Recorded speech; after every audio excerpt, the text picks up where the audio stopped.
Hello there.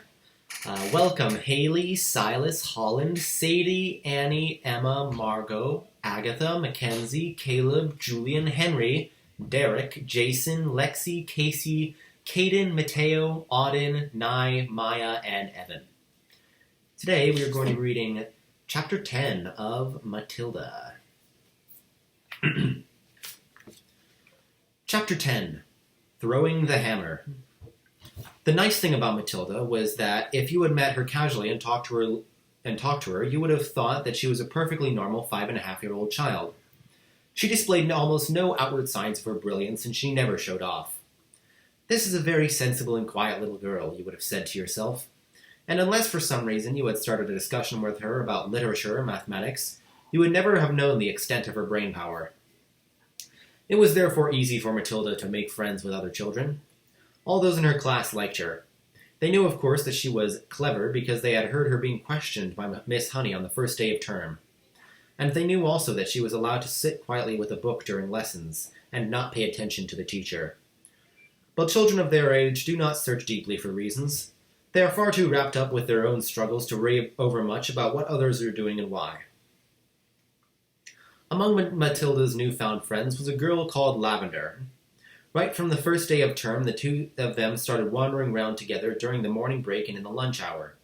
Lavender was exceptionally small for her age, a skinny little nymph with deep brown eyes and with dark hair that was cut in a fringe across her forehead. Matilda liked her because she was gutsy and adventurous. She liked Matilda for exactly the same reasons. Before the first week of term was up, awesome tales about the headmistress, Miss Trunchbull, began to filter through the newcomers. Matilda and Lavender, standing in a corner of the playground during morning break on the third day, were approached by a rugged 10-year-old with a boil on her nose, called Hortensia.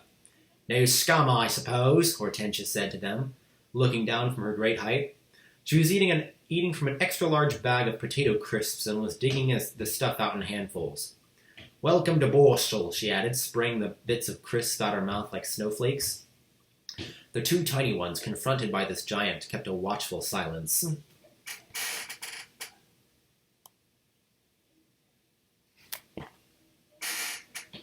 "Have you met the Trunchbull yet?" Hortensia asked. "We've seen her at prayers," Lavender said, "but we haven't met her." "You've got a treat coming to you," Hortensia said. "She hates very small children. She therefore loathes the bottom class and everybody in it. She thinks 5-year-olds are grubs that haven't hatched yet." In went another fistful of crisps, and when she spoke again, out sprayed the crumbs. "If you survive your first year, you may just manage to live through the rest of your time here. But many don't survive. They get carried out on stretchers screaming. I've seen it often." Hortensia paused to observe the effect these remarks were having on the two itchy ones. Not very much. They seemed pretty cool. So the large one decided to regale them with further information. "I suppose you know the Trunchbull has a lock-up cupboard in her private quarters called the Chokey.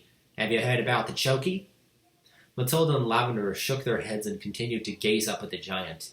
Being very small, they were inclined to mistrust any creature that was larger than they were, especially senior girls. "The Chokey," Hortensia went on, "is a very tall but very narrow cupboard. The floor is only 10 inches square, so you can't sit down or squat in it. You have to stand. And 3 of the walls are made of cement with bits of broken glass sticking out all over, so you can't lean against them. You have to stand up more or less at attention all the time when you get locked up in there. It's terrible." "Can't you lean against the door?" Matilda asked. "Don't be daft," Hortensia said. "The door's got thousands of sharp spiky nails sticking out of it. They've been hammered through from the outside, probably by the Trunchbull herself." "Have you been in there?" Lavender asked. "My first term I was in there 6 times, Hortensia said. Twice for a whole day, and the other time for 2 hours each. But 2 hours is quite bad enough. It's pitch dark, and you have to stand up dead straight. And if you wobble at all, you get spiked on either side by the glass or the walls or the nails on the door." "Why were you put in?" Matilda asked. "What had you done?" "The first time," Hortensia said, "I poured out half a tin of golden syrup onto the chair of Trunchbull when she was going to sit at prayers. It was wonderful. When she lowered herself in the chair, there was a loud squelching noise similar to that made by a hippopotamus when lowering its foot into the mud of the banks of the Limpopo River.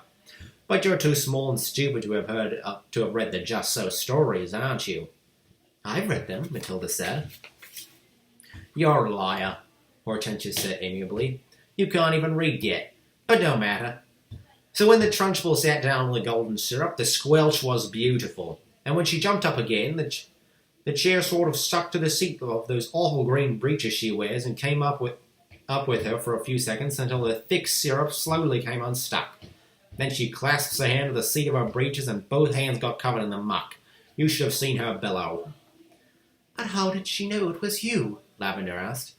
A little squirt called Ollie Bogwhistle sneaked on me, Hortensia said. I knocked his front teeth out. And the Trunchbull put you in the chokey for a whole day? Matilda asked, gulping. All day long, Hortensia said. I was off my rocker when she let me out. I was babbling like an idiot. What were the other things that you did to get put in the chokey? Lavender said. Oh, I can't remember them all now, Hortensia said. She spoke with the air of an old warrior who had been in so many battles that bravery had become commonplace. It's all so long ago, she added, stuffing more crisps into her mouth. Ah, yes, I can remember one. Here's what happened. I chose a time when I knew the Trunchbull was out of the way teaching the sixth formers, and I put up my hand and asked to go to the bogs. But instead of going there, I sneaked into the Trunchbull's room, and after a speedy search, I found the drawer where she kept all of her gem nicklers. Go on, Matilda said, spellbound. What happened next? I sent away by post, you see, for this very powerful itching powder, Hortensia said. It cost 50 pence a packet and was called the Skin Scorcher. The label said that it was made from powdered teeth of deadly snakes, and it was guaranteed to raise welts the size of walnuts on your skin. So I sprinkled this stuff inside every pair of knickers in the drawer, and then folded them all up again carefully. Hortensia paused to cram more crisps in her mouth. Did it work? Lavender asked. Well, Hortensia said, a few days later, during prayers, the Trunchbull suddenly started scratching herself like mad down below. Aha, I said to myself, here we go. She's changed for Jim already. It was pretty wonderful to be sitting there watching it all and knowing that I was the only person in the whole school who realized exactly what was going on inside the Trunchbull's pants. I felt safe too. I knew I couldn't be caught. Then the scratching got worse. She couldn't stop. She must have thought she had a wasp's nest down there. And then, right in the middle of the Lord's Prayer, she leaped up and grabbed her bottom and rushed out of the room. Both Matilda and Lavender were enthralled. It was quite clear to them that they were at this moment standing in the presence of a master. Here was someone who had brought the art of skullduggery to the highest point of perfection. Somebody, moreover, who was willing to risk life and limb in pursuit of her calling. They gazed in wonder at this goddess, and suddenly even the boil on her nose was no longer a blemish, but a badge of courage. But how did she catch you that time? Lavender asked, breathless with wonder. She didn't, Hortensia said, but I got a day in the chokey all the same. Why? They both asked. The Trunchbull, Hortensia said, has a nasty habit of guessing. When she doesn't know who the culprit is, she makes a guess at it, and the trouble is she's often right. I was the prime suspect at the time because of the golden syrup job, and though I knew she didn't have any proof, nothing I said made any difference. I kept shouting, how could I have done it, Miss Trunchbull? I didn't even know you kept any spare knickers at school. I don't even know what itching powder is. I've never heard of it. But the lying didn't help me in spite of a great performance I put on. The Trunchbull simply grabbed me by one ear and rushed me to the chokey on the double and threw me inside and locked the door. That was my second old day in the stretch. It was absolute torture. I was spiked and cut all over when it came out. It's like a war, Matilda said, overawed. You're darn right it's like a war, Hortensia cried. And the casualties are terrific. We are the Crusaders, the gallant army fighting for our lives with hardly any weapons at all, and the Trunchbull is the Prince of Darkness, the foul serpent, the fiery dragon with all the weapons at her command. It's a tough life. We all try to support each other.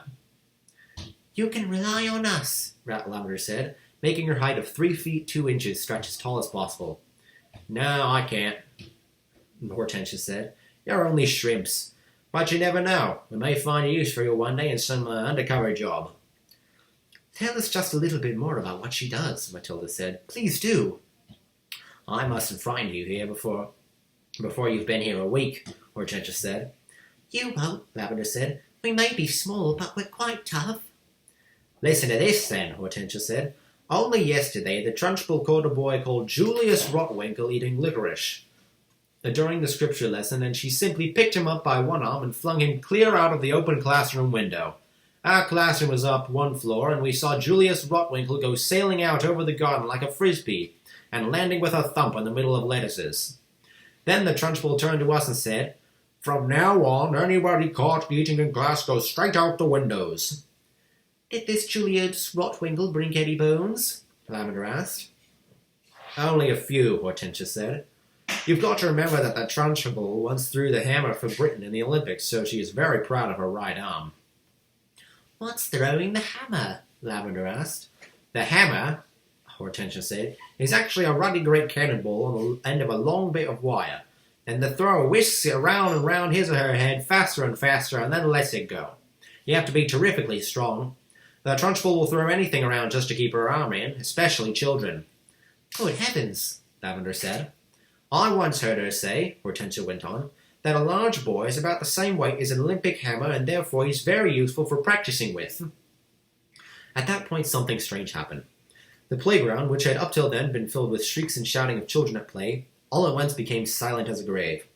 "Watch out," Hortensia whispered.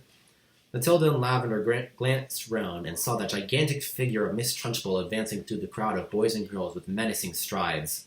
The children drew back hastily to let her through, and her progress across the asphalt was like that of Moses going through the Red Sea when the waters parted. A formidable figure she was, too, in belted smock and green breeches. Below the knees, her calf muscles stood out like grapefruits inside her stockings. "Amanda Thrip," she was shouting. "You, Amanda Thrip, come here."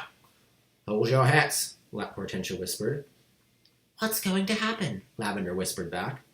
"That idiot Amanda," Hortensia said, "has let her long hair grow out even longer during the holes, and her mother has plaited it into pigtails. Silly thing to do." "Why silly?" Matilda asked. "If there's one thing the Trunchbull can't stand, it's pigtails," Hortensia said. Matilda and Lavender saw the giant in green breeches advancing upon a girl of about 10, who had a pair of plaited golden pigtails hanging over her shoulders. Each pigtail had a blue satin bow at each end of it, and it all looked very pretty. The girl wearing the pigtails, Amanda Thrip, stood quite still, watching the advancing giant, and the expression on her face was one that you might find on the face of a person who is trapped in a small field with an enraged bull which is charging flat out towards her. The girl was glued to the spot, terror-struck, pop-eyed, quivering, knowing for certain that the day of judgment had come for her at last.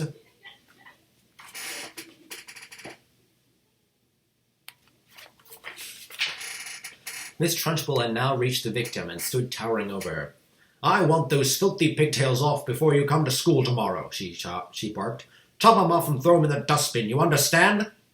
Amanda, paralyzed with fright, managed to stutter, My mummy likes them. She plates them for me every morning." "Your mummy's a twit," the Trunchbull bellowed. She pointed a figure the size of a salami at the child's head and shouted, "You look like a rat with a tail coming out of its head."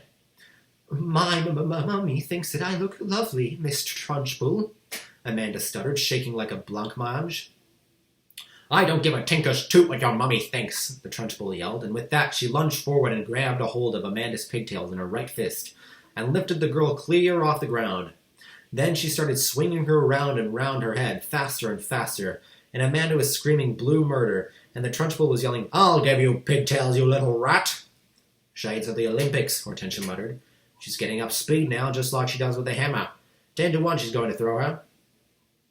And now the Trunchbull was leaning back against the weight of the whirling girl and pivoting expertly on her toes, spinning round, and soon Amanda Thrip was traveling so fast she became a blur. And suddenly, with a mighty grunt, the Trunchbull let go of the pigtails, and Amanda went sailing like a rocket right over the wire fence of the playground and high into the sky.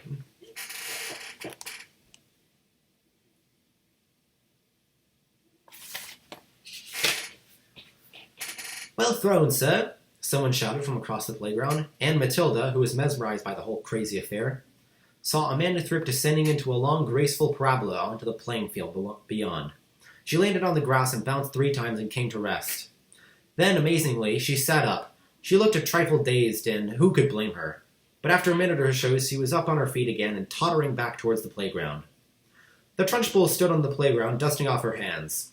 "Not bad," she said, considering I'm not in strict training. "Not bad at all." Then she strode away. "She's mad," Hortensia said. But don't the parents complain? Matilda asked. Would yours? Hortensia asked. I know mine wouldn't. She treats the mothers and fathers just the same as the children, and they're all scared to death of her. I'll be seeing you sometime, you two. And with that, she sauntered away. That does it for Chapter 10. Tune in next time for Chapter 11 of Matilda.